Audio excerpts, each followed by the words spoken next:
empresas no les cobran impuestos, les cobran del 0.5% al 3%. Las grandes empresas no pagan impuestos, pero aún de lo que debieran pagar. Por ejemplo, en 2008 declaró el gordito Carstens, y luego Calderón lo reafirmó, que de lo que debieran pagar las grandes empresas evadieron 800,000 millones de pesos. Esto es en el 2008. Entonces, que no digan que no hay dinero. A las grandes empresas les devuelven, el año pasado les devolvieron 1 billón de pesos. Ya ven que pagan impuestos y luego que deducen que el IVA y las arañas, las moscas. Total que hace poco todos supimos que a Televisa le devolvieron 3,000 millones y a la PepsiCola 6,000 millones, etc. Entonces, que no digan que no hay dinero. Pero incluso habiendo dinero, todos fuimos testigos que Calderón dispuso de 10,000 millones de dólares para abrir la refinería en Tula hace 4 años y no han ni siquiera terminado de construir la barra. Entonces, bueno, hay dinero, sobra el dinero para construir las refinerías, pero tienen estos señores la voluntad política de que el gran negocio y las grandes ganancias sean para los extranjeros. Esto está clarísimo. Ellos se llevan su mordida, su recompensa.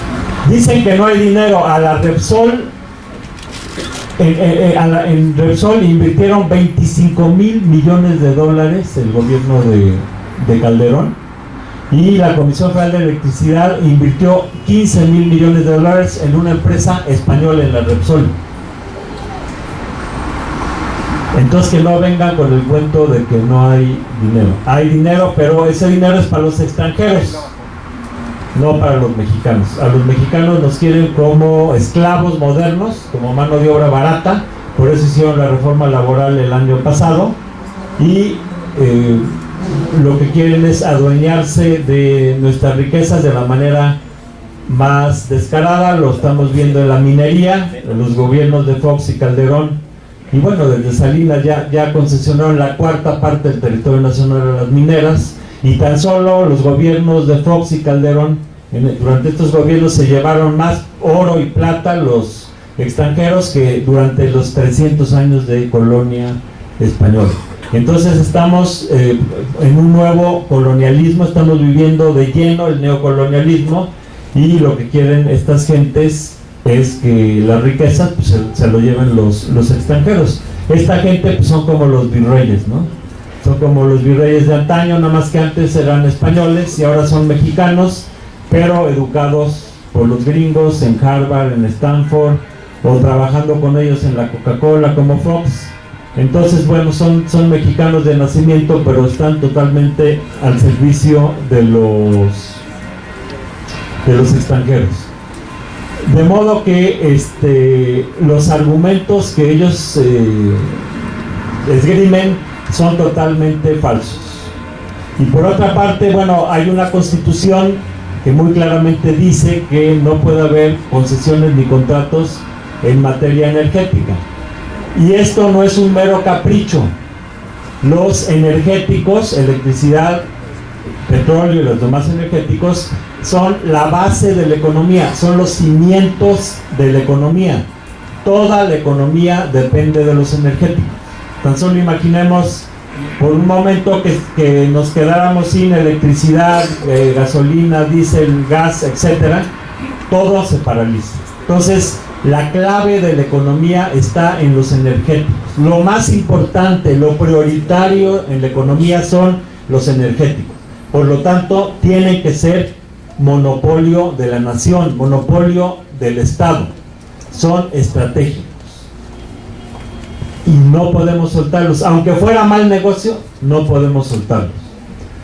Abrir Pemex y abrir la electricidad a la inversión extranjera es el equivalente a nivel familiar a que diéramos las llaves de nuestra casa, las repartiéramos entre los vecinos, los compadres, los primos, para que pudieran entrar y salir. Pues ni madres, ¿no? Nos roban, o sea, nadie reparte las llaves de su casa, nadie reparte llaves de su coche. No se puede abrir el sector energético, es estratégico y tiene que ser un monopolio estatal. Es una cuestión básica de seguridad nacional. Por eso lo que está haciendo Peña Nieto con ayuda del PAN es una verdadera traición a la patria. Y bueno, hay que decir que el PAN desde su fundación está en contra de que Pemex y la electricidad sean del Estado, desde su fundación. Cuando López Mateos nacionalizó la electricidad, Manuel Gómez Morín, fundador del PAN, se opuso. Entonces realmente el PAN está siendo fiel a sus orígenes reaccionarios, fascistas, están jugando totalmente su papel, y el PRI pues está totalmente empanizado, ¿no? Porque ya hasta cambiaron sus estatutos para poder hacer esta gran presión que están cometiendo. La cuestión es que esto que están haciendo son palabras mayores, no es un simple negocio, como ellos llaman que es una modernización, no, es la entrega de nuestros sectores estratégicos hacia el extranjero. Y si esto lo sumamos a otras políticas como la aprobación de la Cámara de Diputados de vender playas y franjas fronterizas, pues es la colonización, la neocolonización de nuestro país. Pero la mayoría de los mexicanos queremos ser una nación soberana, una nación independiente. Hay una consigna de Morena que dice: no nos da la gana ser una colonia norteamericana. Sí nos da la gana ser una nación libre y soberana. Esa es la lucha que estamos desarrollando. Es una lucha sumamente importante, pero además es un primer paso para recuperar la soberanía nacional. El siglo XXI ha comenzado con gobiernos sumamente reaccionarios. Así pasó en el siglo XIX, los primeros 10 años, de 1800 a 1810, pues la explotación colonial estuvo al máximo. En 1804 nos metieron un impuesto, la Real Consolidación de Vales, por medio del cual se llevaron la cuarta parte de la riqueza nacional a España, a financiar sus guerras. La primera década del siglo pasado, pues el porfirismo estuvo en su apogeo, despojando a los trabajadores, reprimiendo a los mineros, a los indígenas. En fin, la primera década del siglo XIX, del siglo XX y la primera década del siglo XXI han sido muy reaccionarios. Pero cuando se pasan los límites es cuando el pueblo responde. En el siglo XIX respondió con la independencia, en el siglo XX con la Revolución Mexicana, y en el siglo XXI nosotros tenemos que escribir una nueva página en la historia de nuestro país para construir un México soberano. Muchas gracias.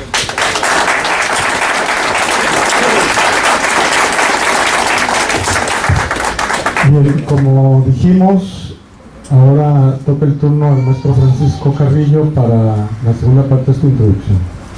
Muchas gracias.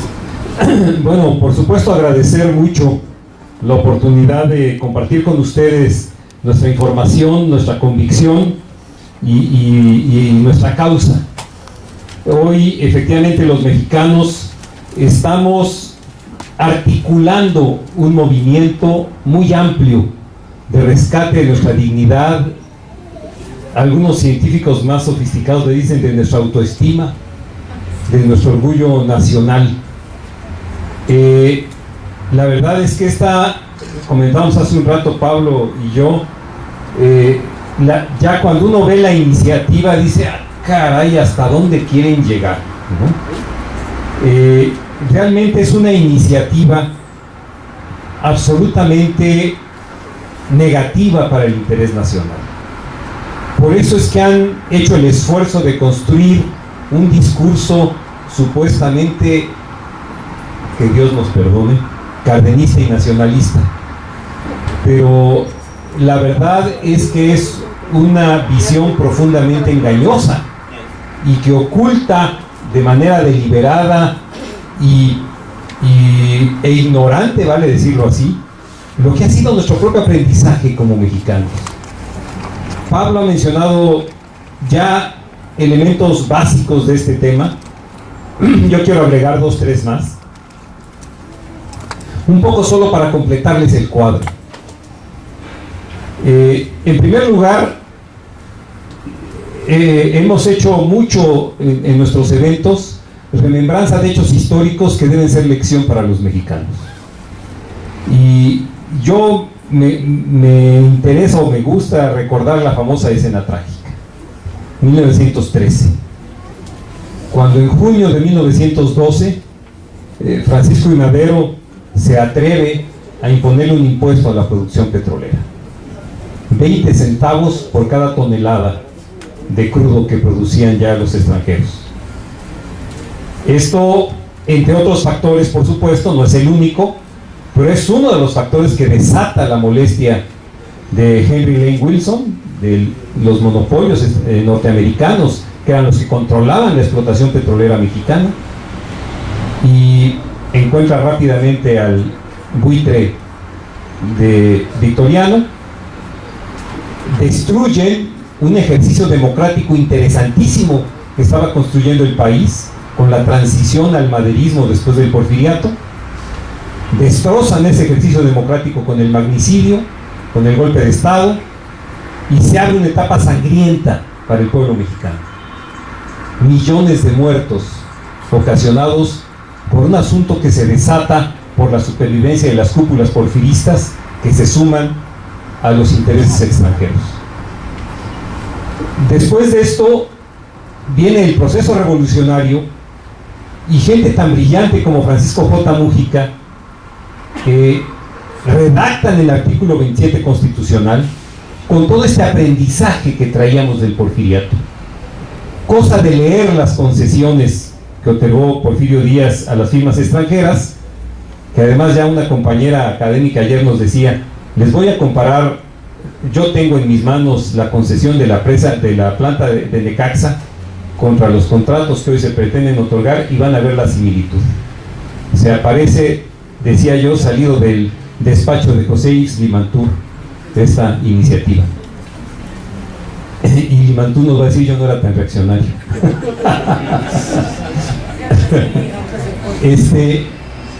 Después viene este 27 constitucional, que establece las bases de un nuevo proyecto nacional. Y la parte muy sustantiva de este 27 constitucional es el dominio de la nación sobre sus recursos y la preeminencia del interés público sobre el interés privado. Son estos dos principios que guían un proyecto de nación que, con todo lo que le podamos criticar, generó una posibilidad de desarrollo social y económico.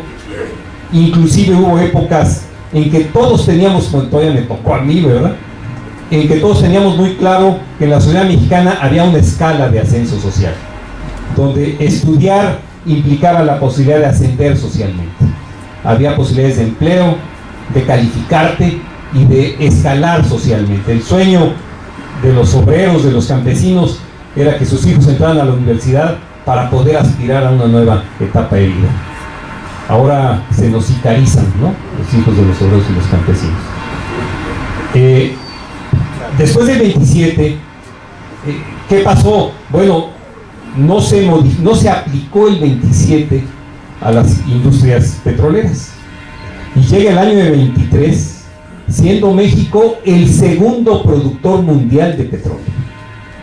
Ya para el año de 23, en México se extraía más de 500,000 de barriles diarios de petróleo.